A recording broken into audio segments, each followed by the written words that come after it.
tardes.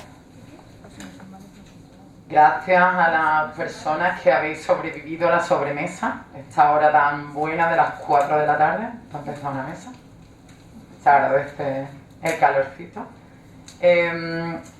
Esta mesa tiene un objetivo que es reflexionar sobre cómo crear una narrativa antirracista.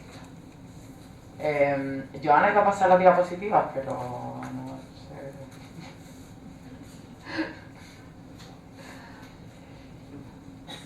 Tenemos 4 personas que participan en esta mesa. Estamos muy contentas, lo estábamos comentando antes, que todas las personas a las que hemos invitado a participar en las mesas han venido. Y eso es un regalo, porque es algo que no controlamos mucho desde la organización. O sea, tú invitas a alguien, te puedes decir sí, no, y si te dices sí, a lo mejor no viene. Pero viene, entonces es maravilloso. Gracias por venir. Empezando de allí hacia aquí, tenemos a Okbar Zobani, periodista y fotógrafo en Bainana, que es el primer medio en España dirigido por personas refugiadas. Me pide que diga que va a leer. Tiene un español fantástico y él no se hace muy dueño de ese fantástico español, pero sí, bueno, va a leer, no pasa nada. A su lado está Suad Lokili, que es fotógrafa.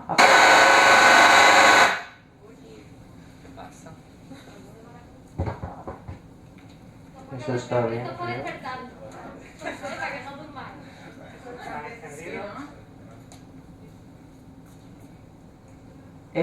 A lo mejor. Bueno, Suad Lokili, fotógrafa, y a veces hace poemas. Hace poco hemos publicado un poema visual que nos envió muy generosamente. Luego tenemos a Ramsés Mohamed Asumik, que es voluntario de la asociación ELIM, que es una asociación de denuncia y defensa de los derechos humanos. Y aquí, a mi izquierda, Gonzalo Testa, periodista y redactor en ceutaldía.com y eldiario.es. La primera pregunta, esta mesa va a funcionar más o menos como funcionó la primera mesa. Vamos a dar un poquito más de tiempo en la primera pregunta, que es un poco más general. Luego 4 minutitos en las siguientes mesas a cada uno y a cada una, para que se crea un poquito de interacción, si es posible, y luego tendremos un turno de preguntas. ¿Vale? Bueno, estamos en una zona caracterizada por su diversidad étnico-cultural, y eso se nota en las calles. Algeciras tiene vecinos y vecinas de más de 100 nacionalidades distintas. Ceuta es conocida como la ciudad de las 4 culturas. Os recuerdo que, claro, esta jornada se ha hecho en Campo de Gibraltar y Ceuta, ¿no? Y eso lo tenemos muy en común. Sin embargo, esta convivencia se ve tensionada por un momento de polarización social y un incremento de discursos de odio que revitalizan un racismo sin complejos que, siendo minoritario, ha adquirido mucha repercusión. Frente a ello, pareciera que los discursos racionales resultan inservibles. El discurso de respeto a los derechos humanos es insuficiente y también parece que los datos no valen. Y sin embargo el odio continúa extendiéndose. ¿Qué papel deben ejercer los medios de comunicación, en especial los locales, frente al racismo y los discursos de odio en este contexto? ¿Ramsés? Gracias. ¿Se me escucha? ¿Así está bien? Bueno, de primeras dar las gracias a la organización por habernos facilitado este espacio, por habernos invitado y permitirnos compartir e intercambiar en este día de hoy pues, sobre un tema tan importante y a la vez interesante como es el tema del racismo dentro de los medios de comunicación. Con respecto a la pregunta de primera, yo creo que habría que destacar que los medios de comunicación tienen un papel fundamental dentro de la sociedad. Los medios de comunicación son, a día de hoy, uno de los principales agentes de socialización de todas las personas y, por otro lado, tienen gran relevancia a la hora de configurar lo que viene siendo la opinión pública. La opinión pública está, de alguna manera, sujeta a lo que los medios de comunicación den lugar. Es por ello que, de este modo, los medios de comunicación responden, de alguna manera, a ese derecho público que tenemos todos, ¿no?, a una información veraz sobre la realidad que nos rodea, un derecho además que está recogido en nuestra Constitución en su artículo 20. En ese sentido, los medios de comunicación tienen que ser instrumento, ¿no?, para una configuración de una opinión crítica, una opinión comunitaria, dentro de la base de una población, ¿no?, una ciudadanía que también lo sea una ciudadanía crítica, participativa y, en última instancia, democrática. ¿Qué pasa? La realidad es muy diferente. La realidad es que tenemos medios de comunicación que a día de hoy pues dan de alguna manera cabida a un discurso de odio que se manifiesta de muchas maneras. Un discurso de odio que responde ni más ni menos que a los intereses de lo que podríamos llamar a los dueños de estos medios de comunicación. Tenemos a día de hoy muchos medios nacionales, internacionales y de cualquier otra índole que ven o que pertenecen de alguna manera a bancos multinacionales, empresas que extienden sus raíces y sus manos por África, América del Sur, muchos países colonizados, neocolonizados, por así decirlo. Y esta situación, ¿no?, desarrolla porque pues, los medios de comunicación no van a hablar mal de cosas que hagan los dueños a los que pertenecen, ¿no? Si a mí me financia X o Y, no voy a hablar mal de lo que hace en África o lo que hace aquí o sobre sus políticas en la frontera. En ese sentido, decía Rafael Correa que desde que se inventó la imprenta, la voluntad de los medios es la voluntad del dueño de la imprenta. Es muy importante. ¿Qué queremos? ¿Por qué se da esta situación? ¿Quién controla los medios? En ese sentido, creo que cabe reflexionar sobre el racismo dentro de los medios y sobre la esencia del propio racismo. ¿Qué es el racismo? El racismo, en esencia, no es un fin, sino un medio. Un medio que, de alguna manera, nos permite seguir estigmatizando, seguir discriminando, seguir criminalizando a una parte de la población. ¿Para qué? No por el mero hecho de que sean diferentes, porque tengan un color de piel u otro, o porque provengan de un país u otro. Todo ello está orientado a mantenerlos, de alguna manera, en una clase social inferior que a nosotros nos permita jugar con sus vidas como nos dé la gana. Los podemos devolver, los podemos expulsar, los podemos criminalizar, podemos atribuirles todas las maldades de nuestra sociedad y nos sentimos bien, no pasa nada. Son, pues, bueno, un grupo de negros, un grupo de menores, de menas.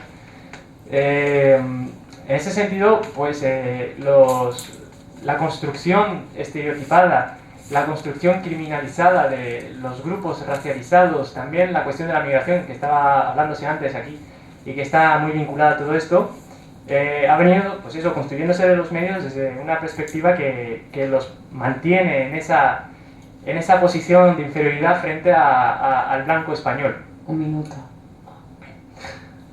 ¿Cuál es entonces el papel de los medios de comunicación, ¿no?, frente a toda esta situación, especialmente los medios locales? Porque sabemos que los medios nacionales, en la gran mayoría, están condicionados a esos intereses del propietario de los medios.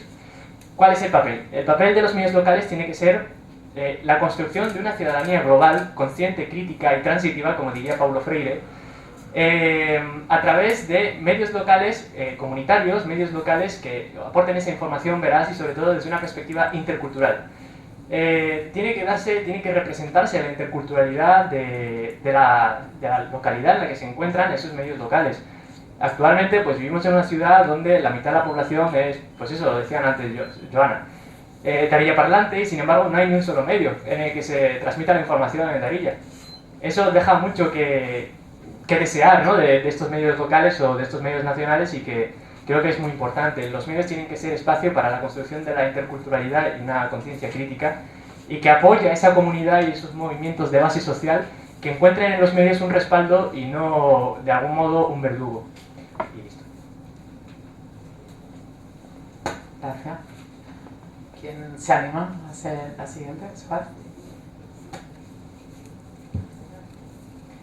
Los medios de comunicación tienen una capacidad de influenciar a las personas que es un privilegio, por lo tanto es fundamental que sea utilizado con mucha inteligencia. Los periodistas deben cambiar sus miradas y ejercer su profesión de forma que no atenta contra los derechos de los demás. No señalar a las personas por su identidad. Eso hemos hablado esta mañana. Me pregunto ¿por qué no hablan de migrantes cuando hacen cosas buenas en la sociedad? Los medios deben servir para proteger a las personas.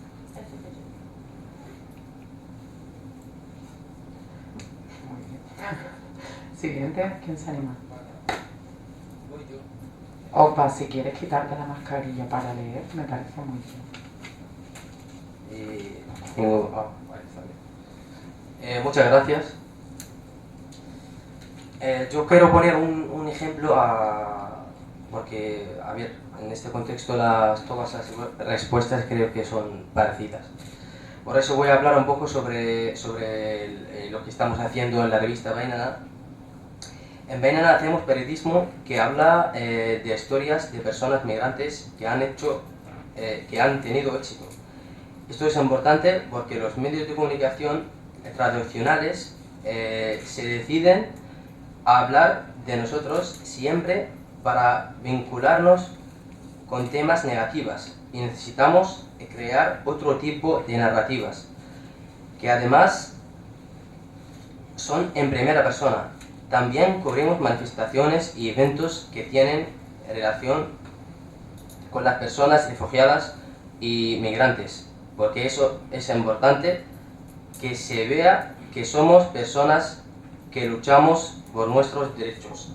Queremos hacer un periodismo objetivo y yo creo que todos los medios deberían que hacer este tipo de periodismo, que no tenga prejuicios y no busca justificantes de actos de violencias contra inmigrantes, como lo que ha pasado en Madrid hace 2 semanas. Por ejemplo, la policía disparó y mató a un chico africano, un chico negro, en Villaverde. Y varios medios de comunicación, en lugar de hacerse preguntas, justifican desde el racismo esta actuación. No han preguntado por qué, sino que han cubierto y pagado la nota de prensa enviada por la policía. Y yo creo que esto es racismo, porque si fuera el asesinado español o el español asesinado y blanco, la forma en que contaría sería totalmente diferente. Y eso no ha pasado solo una vez, eso ha pasado muchas veces en España. Muy bien, gracias. Gonzalo. Desde el punto de vista, digamos, del periodista local, yo diría que al menos ahora en Ceuta tenemos quizá un papel especialmente importante por el auge del populismo ultraderechista en la ciudad. Y desde el punto de vista del ejercicio de la profesión, pues no sé, creo que tenemos la misma responsabilidad que en un medio nacional, ¿no? Aquí creo que hay mucha gente del tercer sector y yo creo que también necesitamos que las organizaciones que conocen el lado que a lo mejor no siempre reflejamos nos ayuden también a poder mostrarlo, y no siempre encontramos esa colaboración o esa actitud proactiva de hacérnoslo saber.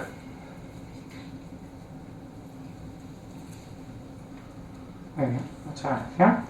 Y luego, en cuanto a, creo que Ramsés distinguía un poquito entre los medios nacionales y locales y la propiedad, bueno, yo creo que eso es exactamente igual trabajar aquí en un medio pequeñito con X propietario que en el país con otro. Es decir, no sé si decir la subordinación o bueno, la cierta sumisión, sí, pues existe en todas partes. Y esos condicionamientos pues existen en todas partes. Muy bien, pues pasamos a la siguiente pregunta. El asesinato de George Floyd en Estados Unidos y otros casos similares abrieron informativos y generó una importante cobertura. Unas informaciones que además explicaban claramente el acontecimiento en clave de discriminación racial. Sin embargo, aquí pareciera que la atención mediática es más difusa ante hechos locales como los presuntos suicidios del joven marroquí Imad Erafali y del joven gitano Daniel Jiménez, ambos ocurridos en los calabozos de la policía de Algeciras y denunciados por irregularidades desde asociaciones pro derechos humanos. O el caso, este sí más cubierto, del Tarajal en Ceuta. Estas noticias con poca cobertura, o un poco más de cobertura, no se han dado tampoco en los mismos términos de discriminación racial, o no tan claramente. Frente a esto, ¿puede el periodismo hacer militancia antirracista? ¿Qué pensáis que genera este interés desigual? ¿Cómo podemos generar un interés informativo y ciudadano ante los casos que suceden en nuestro propio entorno? Suárez, ¿te animas? El periodismo sí que puede hacer militancia antirracista, aunque su deber sobre todo es simplemente informar. Se puede enseñar a los ciudadanos y a la sociedad. Debe respetar el principio de imparcialidad y tratar las noticias de la misma manera. Este interés desigual pienso que se debe a la falta de conocimientos y a que no dan la oportunidad a los migrantes para conocerlos. Con la sensibilización y educación y también diálogo podemos generar un interés informativo. Vale. Dale, Opa. Esa pregunta es muy importante. Yo quiero decir, no se puede ser buen periodista si no estás comprometido con los derechos humanos. Eso no significa ser subjetivo, significa contribuir desde tu trabajo a hacer un mundo mejor. Tenemos la obligación de seguir lo que está pasando con los migrantes y no normalizar sus dificultades y sus problemas, pero no tratar esto como una moda. Por ejemplo, tenemos tenemos dos ejemplos. El primero es lo que ha pasado con Afganistán. Los medios de comunicación han olvidado el caso de Afganistán como 20 años, muchos años, durante la guerra de Afganistán, y de repente ha pasado una cosa muy fuerte y en todos los medios y las televisiones, los periódicos, todo el tiempo, todos los días, estamos viendo las noticias sobre Afganistán. Están tratando como una moda, ¿no? Como las noticias de todos los países que tienen guerra. Ahora, por ejemplo, han parado de hablar sobre Siria, que la guerra sigue allí, y ahora si pasa, por ejemplo, algo fuerte como lo que ha pasado en Afganistán, lo van los medios a hablar sobre esto. Y también tenemos un ejemplo muy cerca, lo que ha pasado en Ceuta en mayo, en Le Creces. Pues los medios han hablado un mes, pero las consecuencias y los problemas siguen. Todavía hay menores que duermen en la calle, tienen enfermedades, tienen muchos problemas y nadie sabe qué está pasando con estos chicos. Que queremos preguntar dónde están las organizaciones de salud, dónde están los medios de comunicación a esta gente que están durmiendo en la calle y están intentando ir a Madrid o a Algeciras todos los días por camiones. Las noticias sobre eso son muy pocos.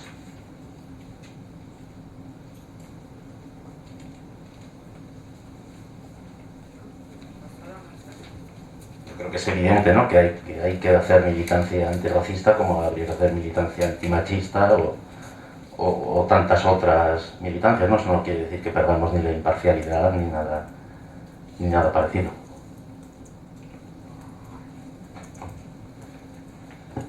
Pues yo comenzaría citando a Angela Davis: en una sociedad racista no basta con no ser racista, hay que ser antirracista. Y evidentemente los medios de comunicación pueden hacer y deben hacer esa militancia antirracista. Yo creo que hay como tres cuestiones fundamentales, ¿no?, en relación a esto. Hay, primero, la diferencia fundamental entre lo de George Floyd y lo que ha ocurrido aquí. Uno es la crudeza. Lo de George Floyd, había vídeos, había imágenes muy impactantes en las que se mostraba directamente cómo le estaba sucediendo eso. Eso, en primer lugar, a mí me parece una falta de respeto a su dignidad como persona y muestra una crudeza que no es necesaria. Daña la sensibilidad de las personas y genera lo que hablábamos antes, ¿no? Esa emoción instantánea, esa empatía pasajera, pero que luego se desvanece. ¿Quién se acuerda de George Floyd aquí en España, por ejemplo? Aparte de los movimientos de base, que realmente lo tienen muy presente, y a partir de ahí pues se generó todo ese movimiento de Black Lives Matter. Es muy importante. Por otro lado, hubo también una base social muy fuerte con relación a lo de George Floyd. Había pues, gente muy sensibilizada, había grupos muy sensibilizados que lo llevaron a los medios y ofrecían un contraargumento, una contranarrativa y una narrativa alternativa que analizaban la cuestión desde la raíz. Muchas veces lo que nos pasa es que vemos noticias en las que se informan de fenómenos, pero no se aborda la raíz de la cuestión. Han entrado 10.000 personas a través de la frontera, pero ¿por qué? Es así, sin más, ¿no? No es como una marea, no es como un huracán, eso no se produce de manera natural.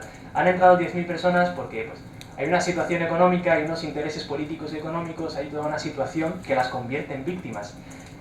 Sin embargo, de alguna manera, toda esa marea informativa acerca de lo de Mayo ayudó a criminalizar a las personas porque estaban buscando un futuro mejor, porque pues, en su tierra no había oportunidades y decidieron que entrar era la mejor alternativa para sus vidas. En este sentido, ir a la raíz es fundamental. Analizar los problemas desde el origen es una parte fundamental en esa militancia antirracista. Entender la globalidad del problema para poder ofrecer soluciones locales es lo que nos puede ayudar a responder de la manera adecuada a estos problemas. De alguna manera seguimos estancados, sin embargo, en crear una sociedad, crear una ciudad que es de paso, es una ciudad fronteriza, es una ciudad en la que la migración es un hecho presente y constante. Y sin embargo seguimos abordando y afrontando la cuestión migratoria como un problema y como una emergencia. Se hablaba también un poco antes. Lleva ocurriendo décadas, lleva estando presente en la ciudad mucho tiempo y sin embargo siempre nos pilla desprevenidos. Es un poco ir al problema, analizar un poco cuál es la situación y prepararnos de la manera adecuada y ofrecer no una narrativa que vulnere la dignidad de esas personas, sino siempre desde los derechos humanos, como dice el compañero, y respetando su dignidad como personas y también como personas migrantes en este preciso instante. Y en ese sentido los medios, desde esa militancia antirracista, tienen que dar espacio a esas narrativas, sí un poco contranarrativas que intenten desmontar esa narrativa que provienen de las altas esferas políticas y sociales que buscan criminalizar y victimizar, en cierto sentido, ¿no?, a estas personas. Si no es desde el racismo, es desde el paternalismo. Tiene que haber una narrativa alternativa que dé espacio a estas personas y que les permita empoderarse dentro de la esfera de lo mediático. Yo quería añadir otra cosa. Gracias. Cada día nos despertamos con muertos en la frontera y eso ya no es noticia. Así como se normaliza lo que sucede aquí, tenemos que desnormalizar todo esto hasta que se genera interés. Gracias. Sobre el caso de George Floyd, yo no sé sin esa crudeza de las imágenes se hubiera generado todo el movimiento que surgió. Quizá no sé si se justifica la excepción a la regla, ¿no?, que obviamente debe ser como tú dices. Y luego en el plano local, yo creo que a veces nos justificamos los periodistas con la prisa, con la falta de tiempo, con X cosas, y acabamos cayendo en dinámicas de reproducir términos, no sé, en relación con lo de Mayo, pues hablar de invasión, o bueno, supongo que lo habéis hablado por la mañana, el tema de referirse a los menas como de esa manera, y no nos vale la excusa de la prisa, tampoco de la falta de formación, que yo creo que especialmente aquí adolecemos, de no tener formación permanente, de no tener más ayuda para aprender a hacer las cosas mejor. Antes de pasar a la siguiente pregunta, me gustaría preguntarte, Gonzalo, porque tú has dicho, has respondido, es evidente que se debe hacer militancia antirracista.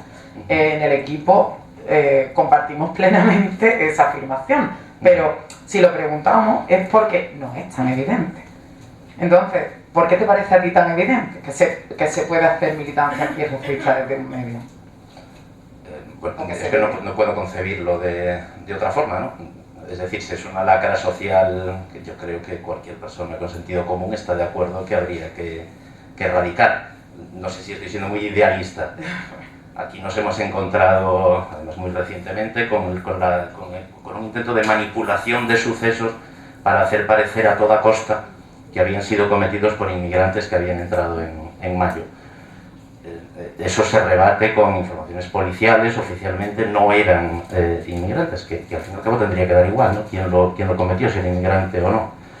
Pero sigue habiendo medios que siguen repitiendo que en concreto una agresión en la Ribera la cometieron inmigrantes. Claro, desde el punto de vista del periodista es difícil también hacer militancia contra tus compañeros o contra otros medios, ¿no? Es decir, señalar directamente a quien está mintiendo absolutamente a propósito y conscientemente. Y no sé si ahí también pecamos a veces, quizá yo el primero, de corporativistas por no señalarlo más explícitamente y más duramente. Y tengo una pregunta también antes de pasar a la siguiente. ¿Pensáis que el racismo en España, nuestro racismo, voy a ponerlo entre millones de comillas,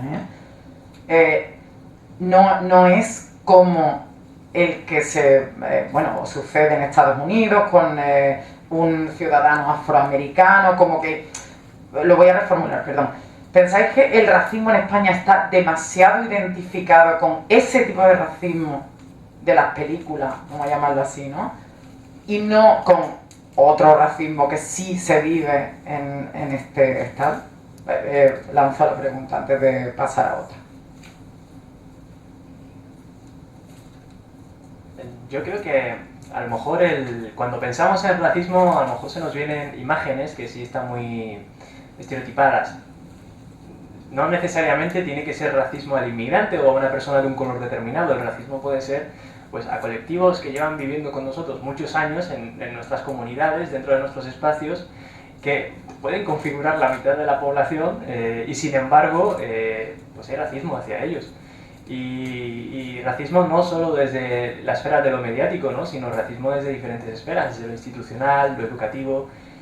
Entonces, nuestro racismo sí que a la hora de tratarlo a lo mejor lo vinculamos demasiado a un ideal o a una imagen que no se corresponde necesariamente con la que vivimos aquí y que nos puede descentrar a la hora de tratarlo y de identificar exactamente qué es lo que tenemos que combatir en nuestros espacios.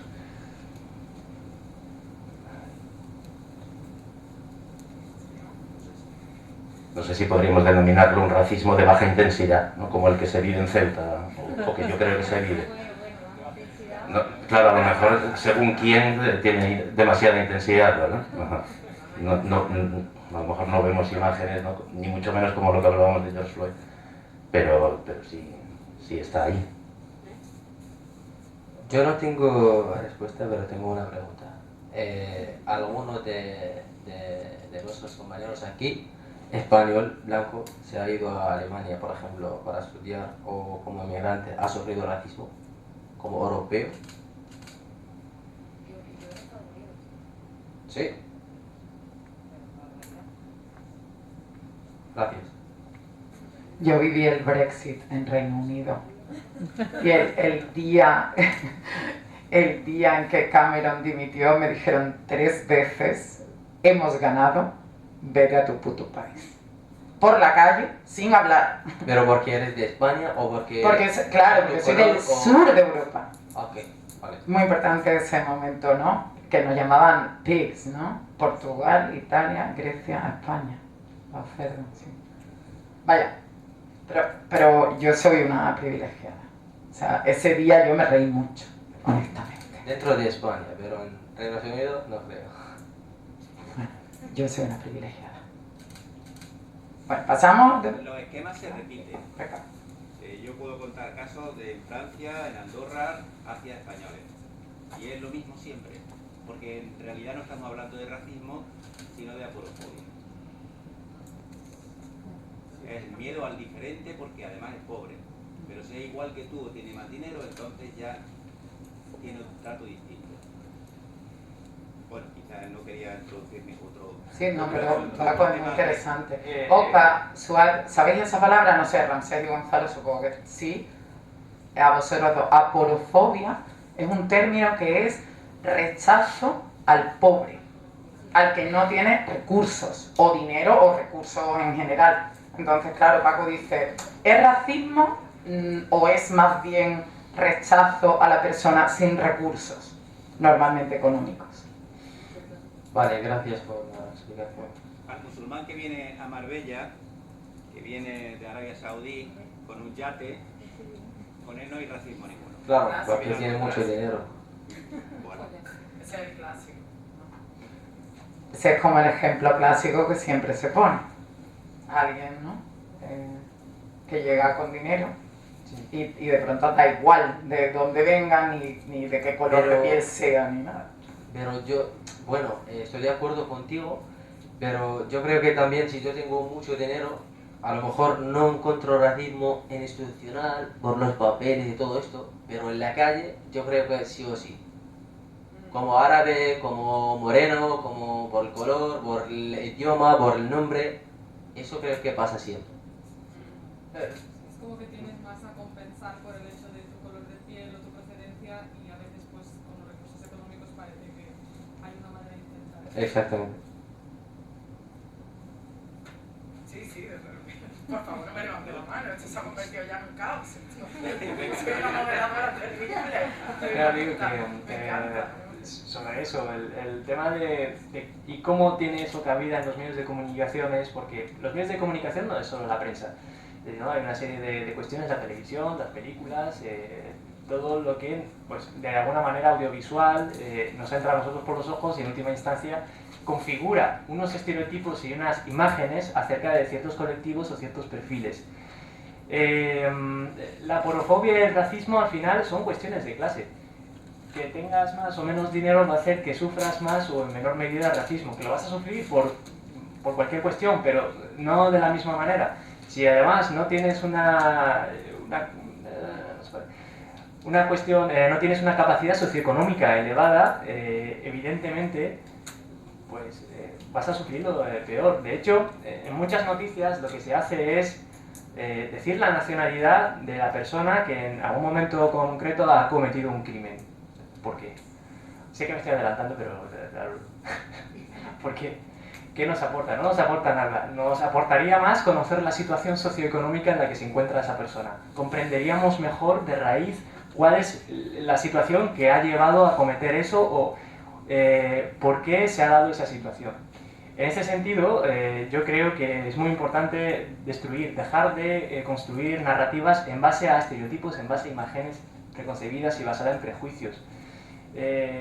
Hablar de marroquíes en unas noticias implica necesariamente hablar de una entrada por frontera o una situación de violencia. Hablar de, no sé, cualquier grupo racializado o persona migrante implica algo negativo. Construimos desde los medios una imagen negativa porque solo informamos de cuestiones negativas cuando tiene que ver con personas migrantes o con grupos racializados. Es hora, ¿no? Es necesario poner el foco sobre las cuestiones positivas, que es aquello que aportan, y no desde un sentido instrumentalista como apunta la compañera, porque sí es verdad que al final es como que tienen que dar más, tienen que demostrar un éxito para tener o para merecer un sitio en la sociedad. Pero no es necesario, pues eso, medios que sean capaces de acoger esa interculturalidad de manera positiva. Ya me callo.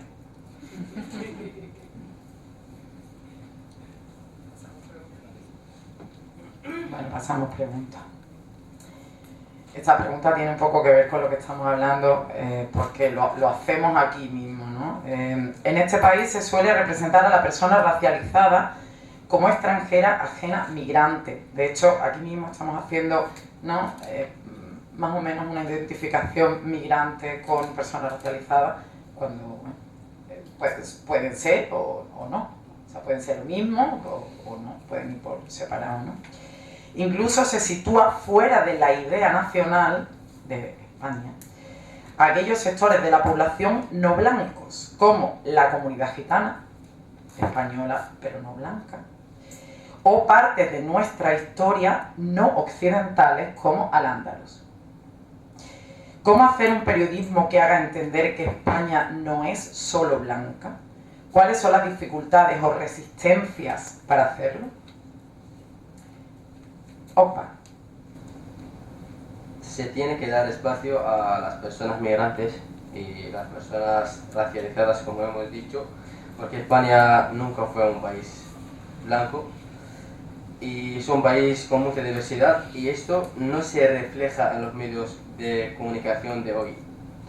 Y no se trata de dar espacio solo como víctimas o verdugos,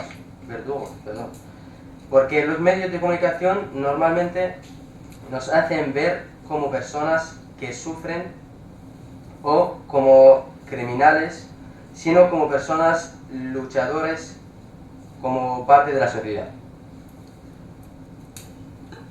¿Sí? ¿Quién se anima? ¿Suárez quiere? Venga, dale. Pienso que sería increíble seguir caminando hacia un periodismo más inclusivo. Para empezar, que las caras de los informativos no sean solo personas blancas, sino que se dé la oportunidad también a nacionales españoles de otros orígenes, ¿no? Como podría ser gente que, aunque tiene padres marroquíes o de otras partes de África o Asia, eso sea de otra manera de hacer hueco y dejar de ver caras diferentes.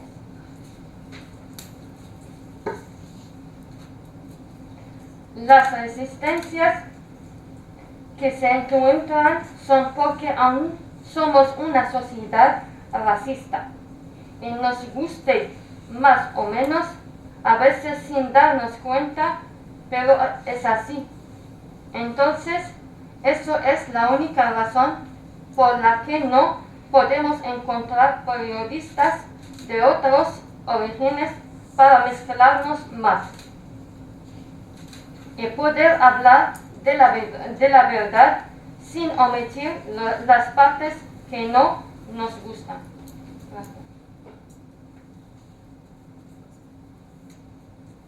Cuando leí la pregunta me planteé que somos en Ceuta un gremio periodístico muy blanco también, no reflejamos ni mucho menos la realidad social de la ciudad, ¿no? Como la asamblea o como los funcionarios de la administración local, aunque no tengamos la culpa de ello, pero es así. Y luego la pregunta es que es el paradigma de lo que estamos viviendo en Ceuta ahora mismo, con el discurso de Vox que niega la españolidad a la mitad de los ceutíes, ¿no? El hecho de rebatir ese discurso pues lleva incluso a que te señalen como pro-marroquí y mil cosas más. No sé cómo rebatirlo, pues recogiendo lo que dicen, pero contrastándolo y rebatiéndolo, contextualizándolo. Yo creo que esa es la única manera.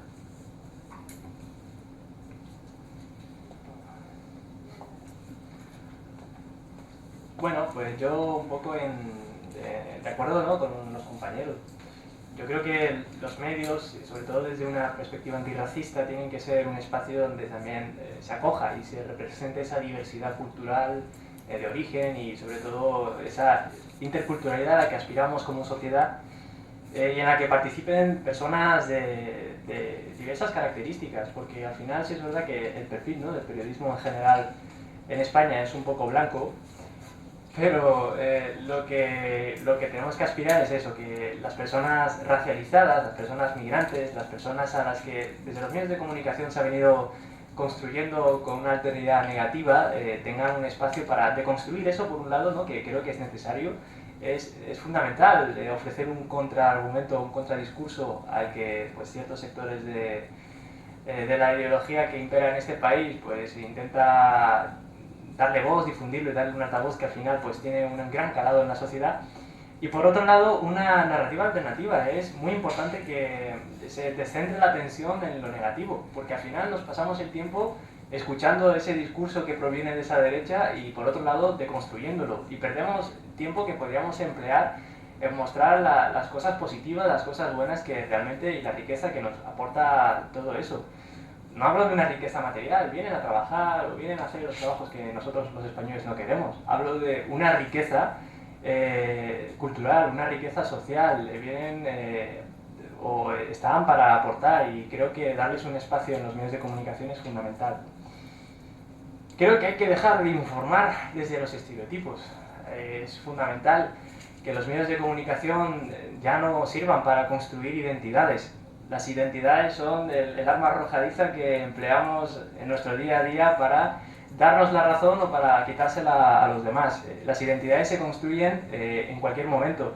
Es fundamental en ese sentido que los medios ayuden a construir identidades inclusivas en las que todas las personas tengan cabida y en las que no se ponga el foco en lo negativo, sino en lo positivo. Y bueno, lo más importante creo que es el lenguaje.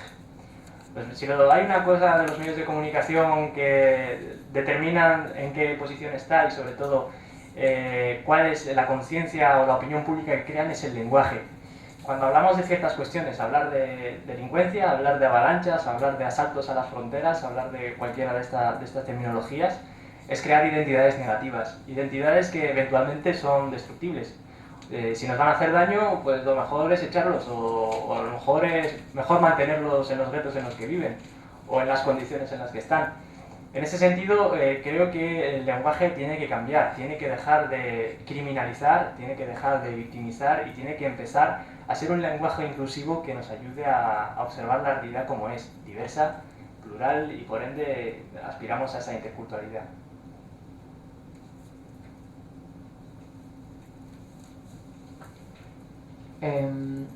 Antes de pasar a la siguiente pregunta, yo siempre tengo preguntas, entonces aprovecho que estoy aquí, en un lugar de privilegio.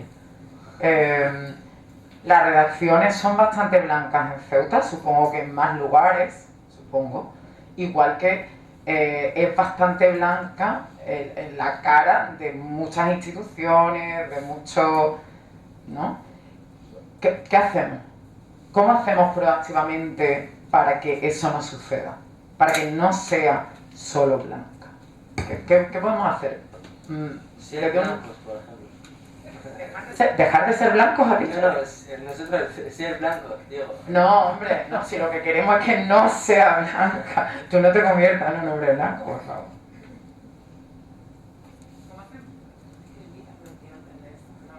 Yo puedo decir un par de más. Así que tengo que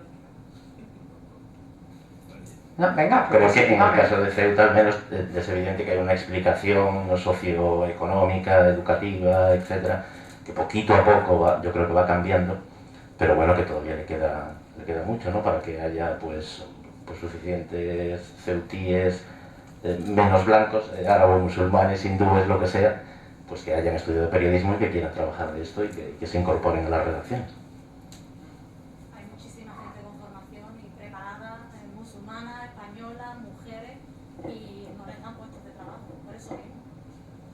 Entonces eso no es Sí, porque lo estoy escuchando y me estoy acordando cuando nosotras iniciamos el proyecto, que llevamos una fundación y un proyecto que se llama Migrantes en Igualdad, y queríamos personas migrantes y racialidad, y fue muy difícil conseguir. Tenemos un mediador que es marroquí y casi no podemos contratarlo. ¿Por qué? Porque venía mucha gente con titulación y no podíamos colocar subtítulos. Y es lo que nos hemos encontrado también con muchos periodistas que les ha pasado lo mismo, que vienen de sus países, no pueden homologar títulos, como nos pasó con la compañera en Tarifa, y estaba relegada a trabajo de limpieza, cuando venía con un historial periodístico brutal, pero ahora lo que podemos hacer es facilitar que compensen los títulos y que traigan su experiencia de sus países. Se me ocurre así como opción, ¿no? Pero en el caso de Ceuta no hay esa problemática, porque en el caso de Ceuta somos españoles. Entonces no. Ahí ya no me quedo sin recursos. Ahí ya me quedo sin. Yo por añadir a lo que ha dicho Gonzalo, hace poco hablábamos con una amiga, bueno, que es musulmana, marroquí musulmana en Algeciras, tiene 2 niñas.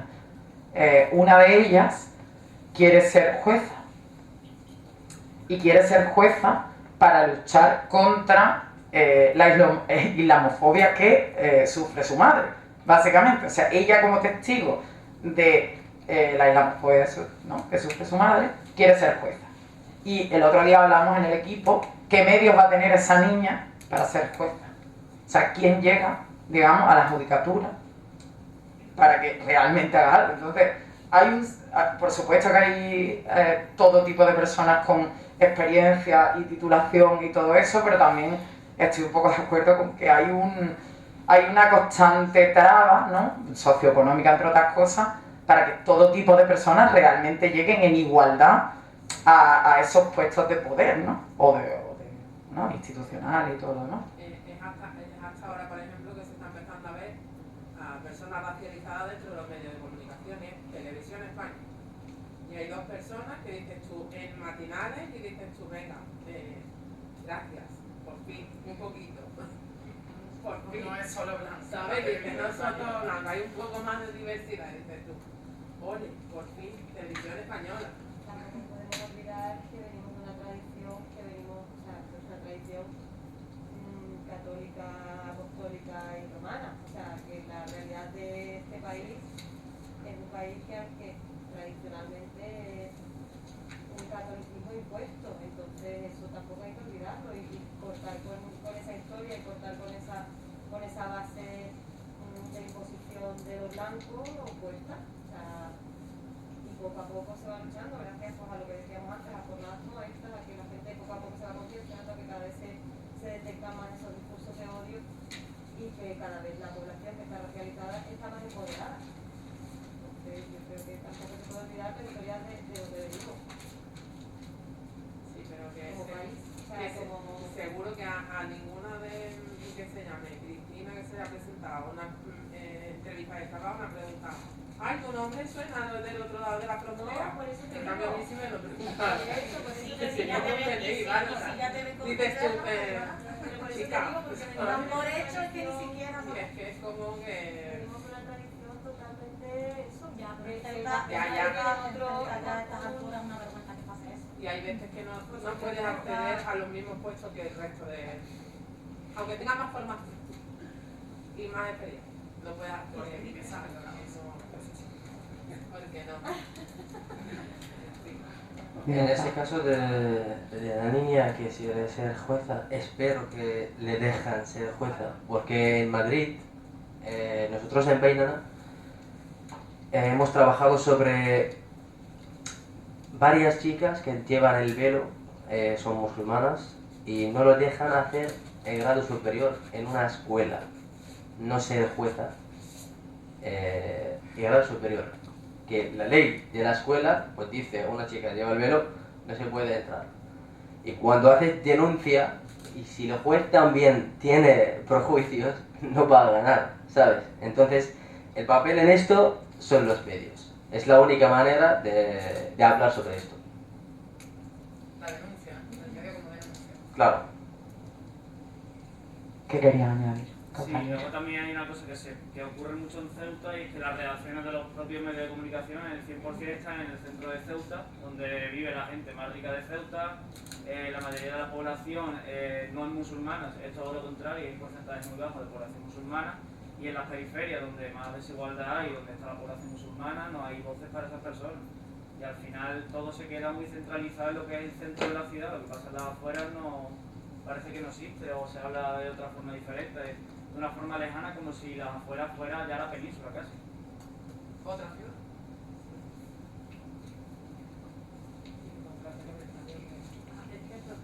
Yo, en la línea de lo que aporta Javi, creo que es muy importante. Ceuta está construida social, cultural y económicamente de manera que la élite, el poder se centra en el centro, valga la redundancia, y en la periferia está la desigualdad, está el abandono escolar, está la pobreza, está en general todo aquello que demuestra un déficit.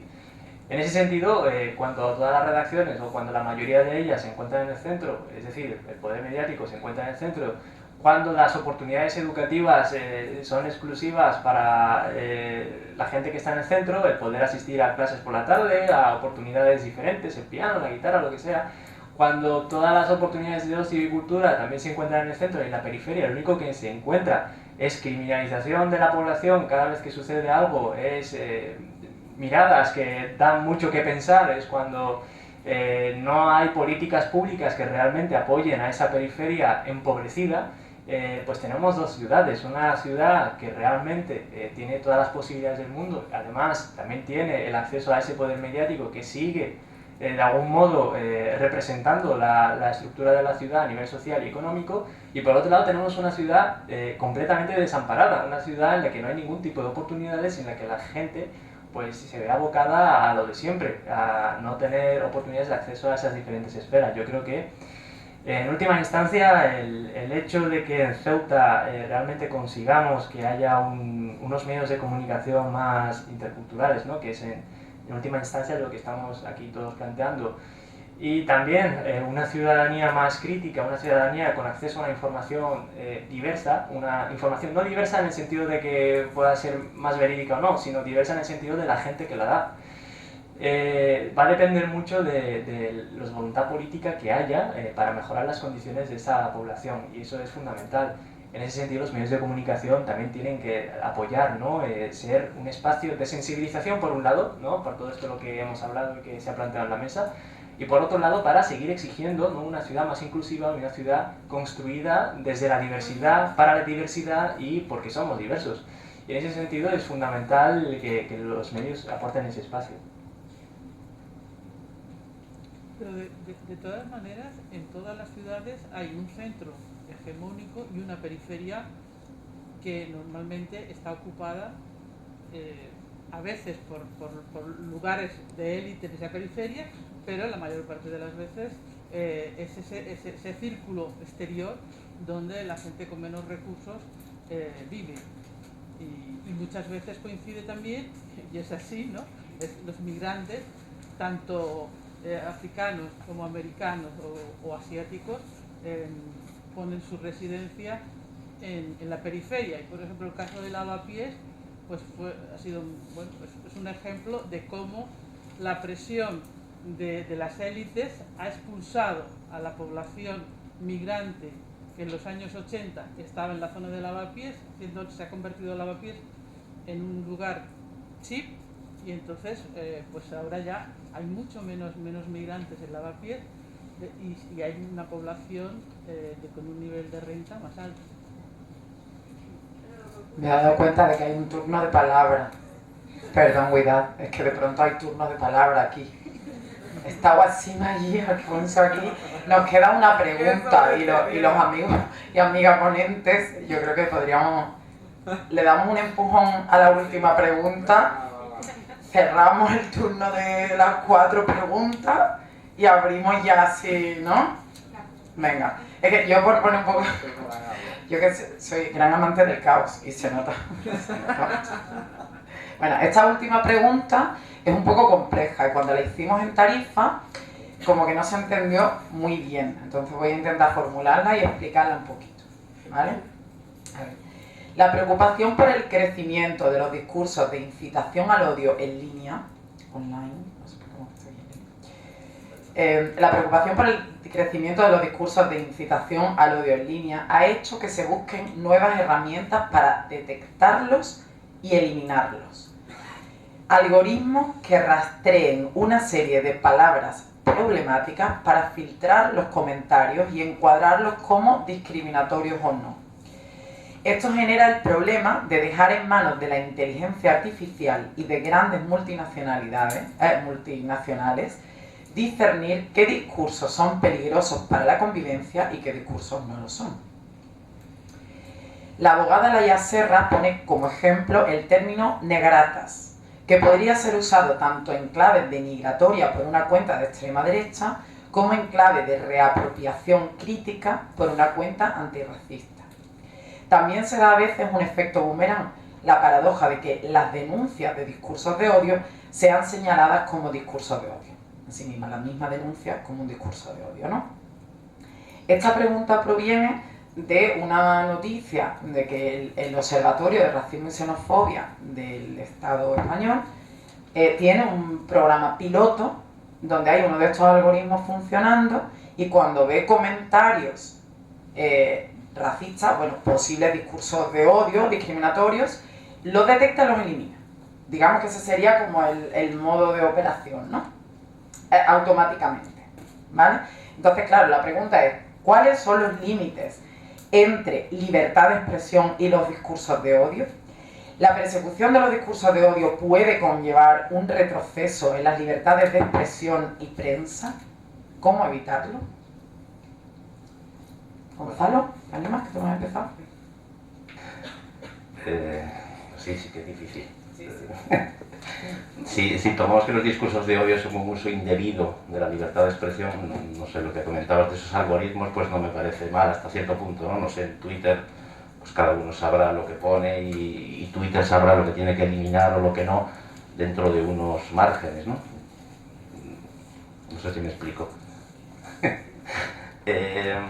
Yo creo que es más difícil, desde el punto de vista periodístico, gestionar el discurso del odio cuando ya no parte de una cuenta de Facebook o de una de Twitter, sino desde las propias instituciones, ¿no? O de representantes institucionales.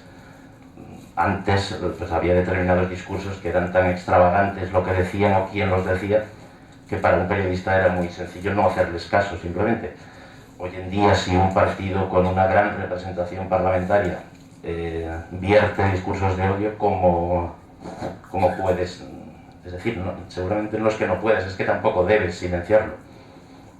Entonces, pues yo volvería a lo mismo de antes, ¿no? Pues habrá que en cada noticia, es decir, si te mandan una nota de prensa donde hablan de manadas de supuestos celtíes, pues lo que habrá que hacer es contextualizar eso o rebatirlo, o no simplemente replicar, copiar y pegar para hacerlo rápido y cómodo.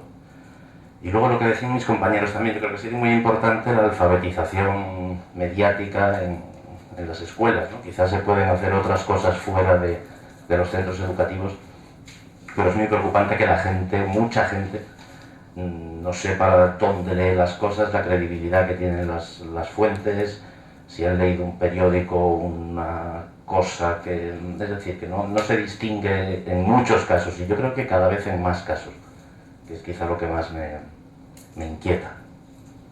Y luego los periodistas, los medios, no creo que podamos acabar con los discursos del odio, pero sí podemos ponerlos en la agenda política, en la agenda pública, y que de alguna forma pues se vayan acotando, no sé cómo decirlo, encerrándolos, reducir el eco que tienen.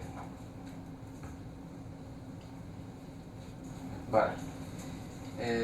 A ver, los límites de la libertad de expresión son aquellos que ayudan a la vulneración de los derechos humanos. Por lo tanto, nunca puede ser una barrera para hacer un periodismo objetivo, porque el periodismo persigue hacer un mundo mejor. El periodismo es la solución de los discursos de odio. Cuando dicen que los migrantes roban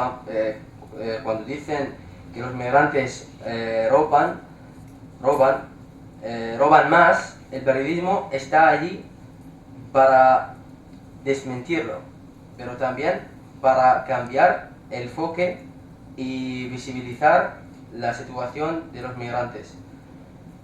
No permitir que nuestro trabajo sea una respuesta a quienes quieren usar el periodismo para hacer un mundo peor.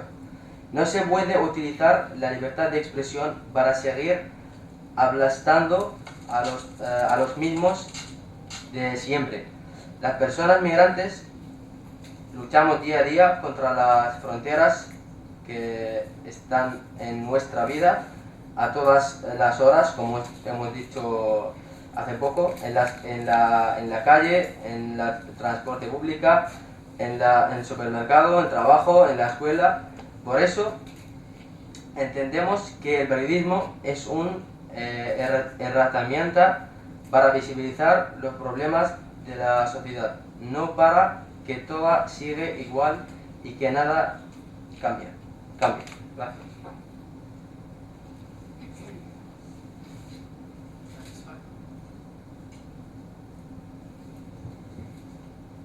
Aunque defendemos, por supuesto, la libertad de expresión y estamos agradecidos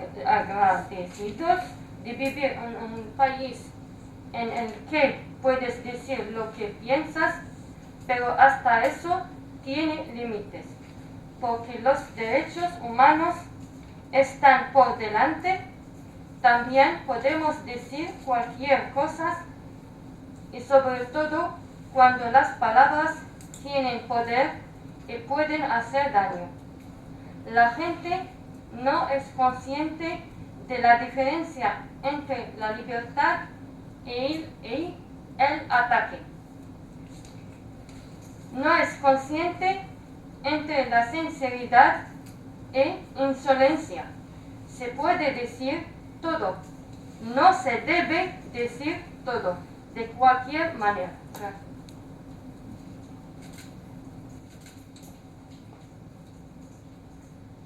Bueno, pues yo estoy muy de acuerdo, ¿no?, con todo lo que se ha puesto aquí y en realidad no me queda mucho por decir, pero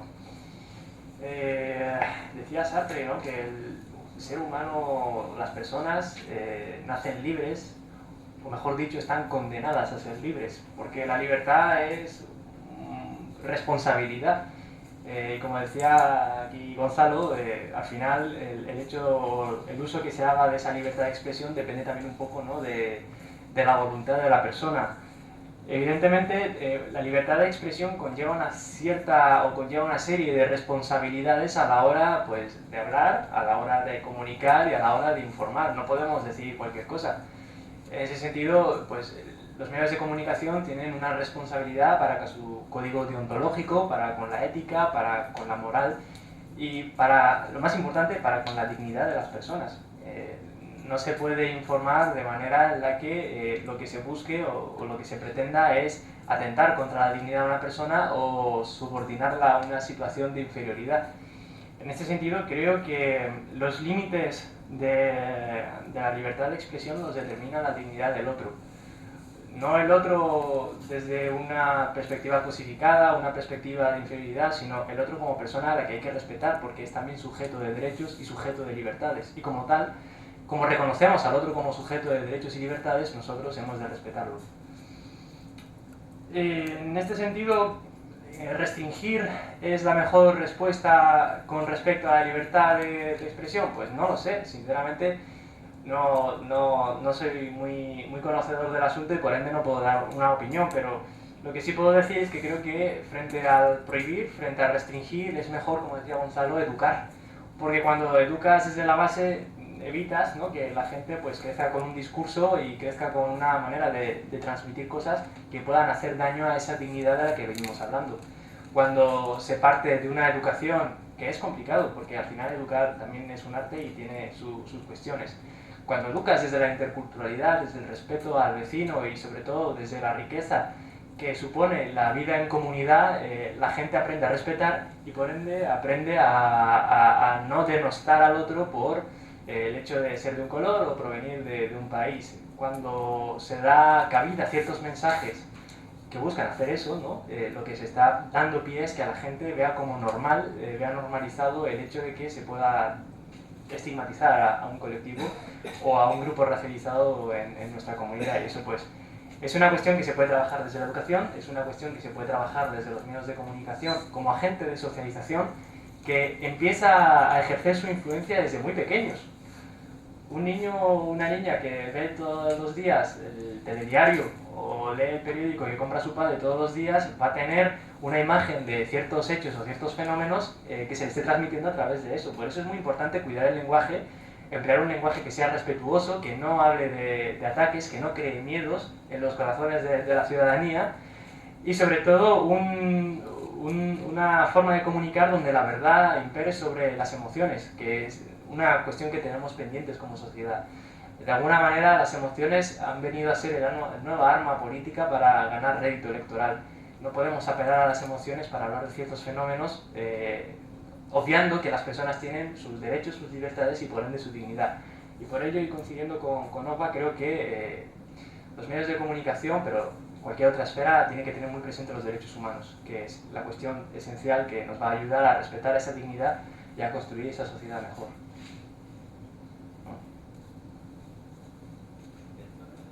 El odio es muy hábil además para aprovechar todas las herramientas a su alcance.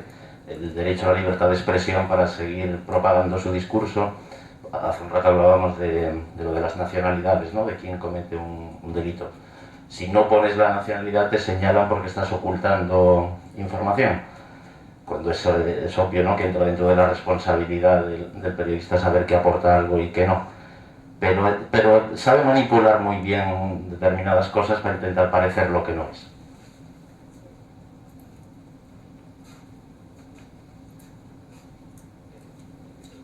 Abrimos turno de preguntas. Ah, dale. Que no, digo que lo que decía él, tenemos el ejemplo muy reciente, ¿no?, del grupo ese de lo que ha ocurrido con respecto a esa situación de violencia, y desde pues, la asamblea, ¿no?, se pedía, la asamblea, no, el grupo Vox pedía la nacionalidad, el origen y el nombre de las personas.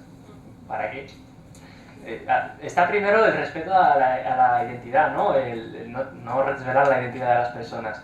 Además es una cuestión que no les atañe a ellos, que se haya producido violencia o no, o quién la haya cometido, mejor dicho, no es tanto de lo que les debería preocupar. Lo que les debería preocupar son otras cuestiones que no se están cubriendo y que sin embargo pues sí que necesitan un debate en el espacio político y en el espacio mediático y que no se está llevando a cabo.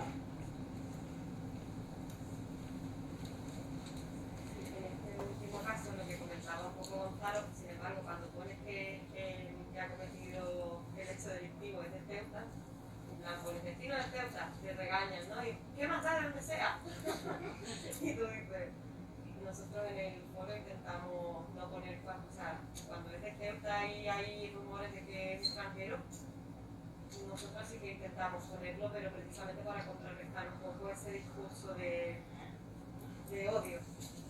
Al final estás entrando en su juego y estás poniendo la nacionalidad que no es necesaria, pero claro, es que si no, es muy difícil realmente. Yo recuerdo antes que había palabras pedidas, Osima había pedido palabra, Alfonso había pedido palabra, no sé si alguien más y no sé si... no sé tu nombre. Elena. Elena, si queréis retomar esas preguntas que teníais antes. Pues mira, rápido. No importa. Hablábamos del tema de la diferencia que existe en el centro de la ciudad y a las afueras. Comentaba de que eso comienza realmente desde los colegios y allí se ven las diferencias entre los colegios de la periferia y los colegios que hay ubicados aquí en el centro. No tienen las mismas oportunidades. Aquí se les ofrecen más salidas, más oportunidades, hay más ayuda, el profesorado siempre está como más atento. Luego, no culpa al profesorado porque efectivamente todos los colegios están atentos, pero me refiero que se les da como más importancia en lo que yo percibo, en lo que percibo yo en los distintos colegios. Por lo tanto, eso es algo que pienso que se debería de empezar a trabajar allí. La ciudad debería de también prestar más atención y ofrecer las mismas oportunidades allí en los colegios de la periferia y en los colegios de aquí del centro. No servicio público.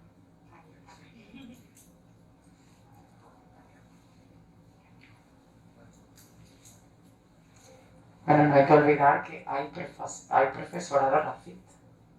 O sea, ese es el gran problema. O sea, tú puedes tener un colegio con un funcionamiento fantástico. Quiero decir, claro, o sea, para llegar a ser profesor público de oposiciones, pues claro, no te hacen una prueba de derechos humanos, precisamente. Entonces, bueno. Pero Guasima, tú hablas de los recursos en sí, o sea, de las oportunidades. Claro. En un colegio de la periferia. Elena, dale. Bueno, con el tema de colegios, bueno, llevo poco tiempo aquí en Ceuta. Y entonces una de las cosas que... Yo soy de Tetuán, ¿no? Pero emigrada al norte. Y entonces una de las cosas que me agrada muchísimo, es escuchar el castellano normalmente, pero que ese castellano se convierta en darilla a poco que te descuidas. Y es por eso que distingues a un chico o a una chica musulmana de una cristiana. Entonces, en ese sentido, el castellano ha normalizado. Pero lamentablemente, por otra parte, los cristianos solamente se manejan con una lengua. No sé si francés e inglés lo tendrán también como asignatura. Y es algo que yo no entiendo, porque es una riqueza. Y realmente ahí sí que homologaría a la ciudad.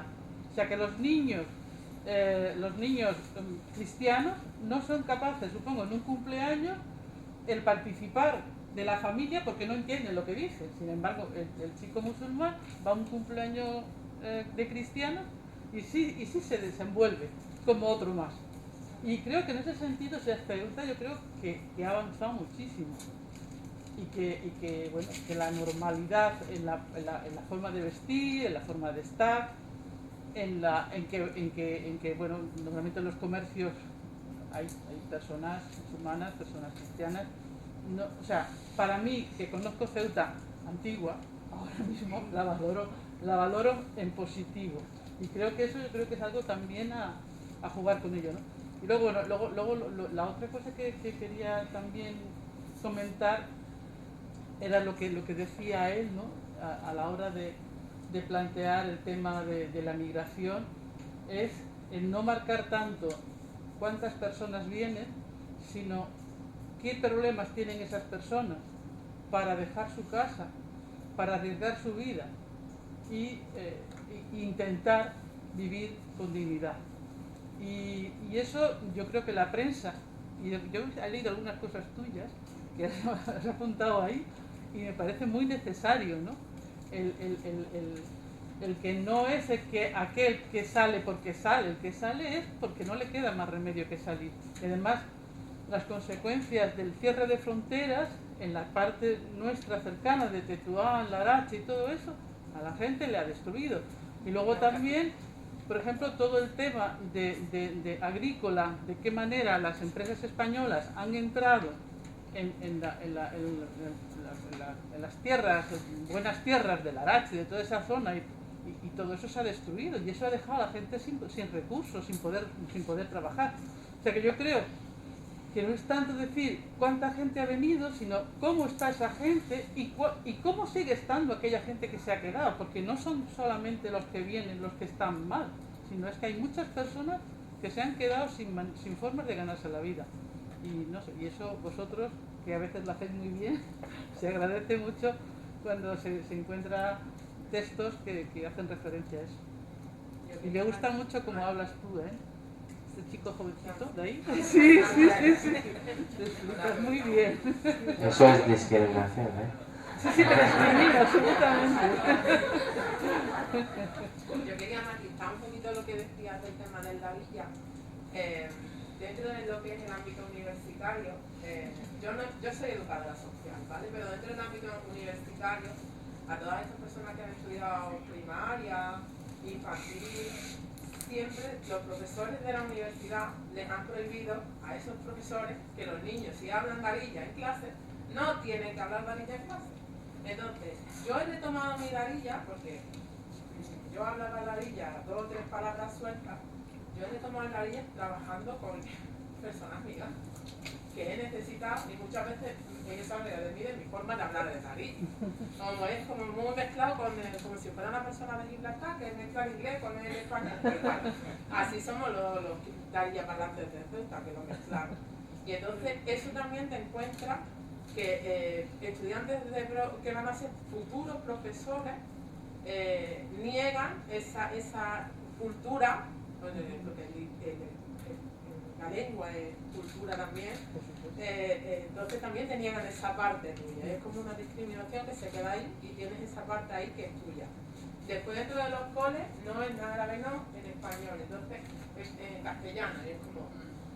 Entonces se crea como una bolilla que ya tú aprendes de vez en cuando y tal. Y entonces cuando te encuentras con personas que hablan darilla, entonces se te va y empiezas, hola chica, que no sé qué, Alhamdulillah, tu madre no sé qué, y lo mezclas todo. Y es como, ya somos un poco que ya lo tenemos así y realmente no hablamos darilla. Ahí está, es un darilla ceutí. Entonces yo, por ejemplo, mi abuela que es de Sánchez, que me decía, tú no hables, porque yo decía, cuando iba yo a Tánger me decía, tú no vas a hablar, porque claro, la liábamos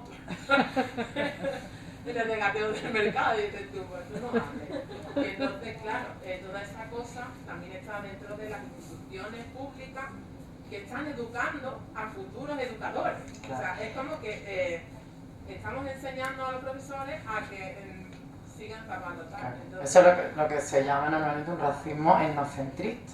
O sea, que asume que la cultura, una cultura es superior a otra y por lo tanto, claro, o sea, no deja de ser un racismo que no está basado en el color de piel en concreto, pero en cualquier otra cosa cultural. Claro. Casualmente, en la otra ciudad autónoma, en Melilla, no pasa eso.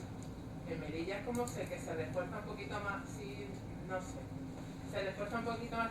Lancés me está mirando así con las cejas para arriba, digo, tío, verás tú. Pero a ver. En Melilla, por ejemplo, sí hay programas de televisión que hablan así. Y dices tú. Aquí se han hecho, te dice, hablando. Aquí se hizo un informativo en Darilla. Sí. En Darilla en la televisión privada, en una televisión hace unos años. Hace unos años, pero no me acuerdo. Pero si estaba yo en Ceuta, tampoco hace tanto, que yo llevo aquí 12, pues hará 12 años o 13. Pues yo era muy chica, yo qué sé. Yo no me acuerdo, pero yo qué sé que... No recuerdo cuánto duró, pero algo sí. Y recibió muchas presiones. Que es verdad que cómo se le ocurría, vamos, me acuerdo. En relación a esto de... yo creo que Ceuta tiene una tarea pendiente con el Darija. El Darija en Ceuta todavía no está reconocido como lengua cooficial, que debería. La habla la mitad de la población, además proviene de una cultura que comparte otra mitad de la población y yo creo que cada vez más se está normalizando, ¿no? Porque sí es verdad que hasta ahora, por algún motivo, el Darija se ha visto vinculado de alguna manera a esas características, ¿no?, que hablábamos de antes, de una parte de la población que se encuentra en una situación de inferioridad socioeconómica.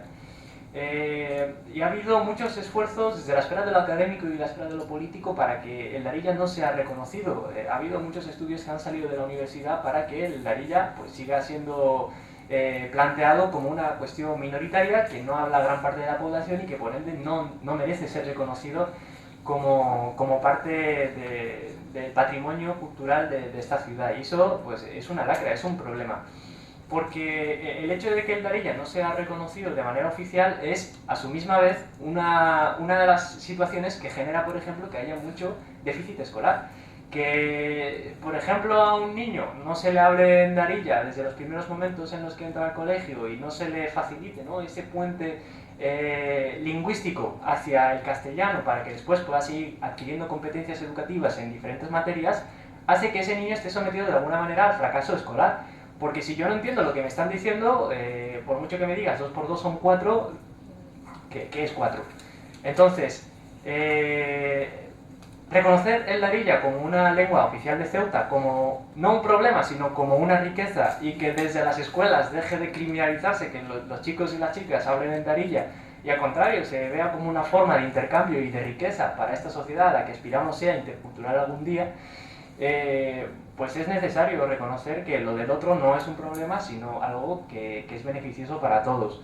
Y en ese sentido, pues, el Ceuta tiene una deuda pendiente con el Darija, con la población arabo-darija parlante, que hay que reconocerlo, y en el momento en que seamos capaces de reconocer eso, pues yo creo que podremos, ¿no?, crear medios en los que el Darija tenga una cabida, en el que esa población también tenga una cabida más... una cabida más participativa, más dinámica y la que podamos construir una sociedad mejor, pero que hay que reconocer que lo del otro no es un problema, sino una riqueza.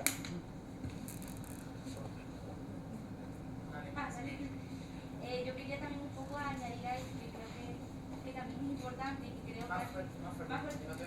Vale, yo soy jurista, entonces tengo también aquí en Ceuta, llevo hace poco tiempo y hay cosas que me llaman mucho la atención, ¿no? Creo que el Darija, por supuesto, es un reto que tenemos por delante para que se reconozca, obviamente, como lengua oficial. Es cierto que yo voy por la calle y escucho más personas hablar Darija que personas que hablan castellano, pero creo que también por parte de las instituciones y por parte de los gobiernos es importante también revisar la ley de extranjería en Ceuta, ¿no? O sea, si seguimos excluyendo a la población que lleva aquí 20 años trabajando y que lleva contribuyendo para una ciudad como Ceuta, para el estado de bienestar de Ceuta, y las seguimos manteniendo en la irregularidad administrativa, creo que nunca vamos a conseguir una convivencia o una sociedad intercultural, integrada, ni nada parecido. Seguimos creando grupos en situación de vulnerabilidad, que va pasando por generaciones. Y que niños que hoy a lo mejor podrían estar en el colegio no están en el colegio porque sus padres no han podido conseguir una regularización, ¿no? Después de 20 años trabajando en Ceuta. Entonces creo que va de la mano una cosa con la otra, va de la mano una ley de extranjería que no criminalice tampoco, ni que tenga personas en una situación de irregularidad por 20 años, ni por 3, quiero decir, ¿no? Trabajando sin ninguna garantía, sin unos derechos básicos, y luego a nivel cultural, obviamente, eso, enriquecernos de esa diversidad cultural, ¿no? Y valorarla en positivo.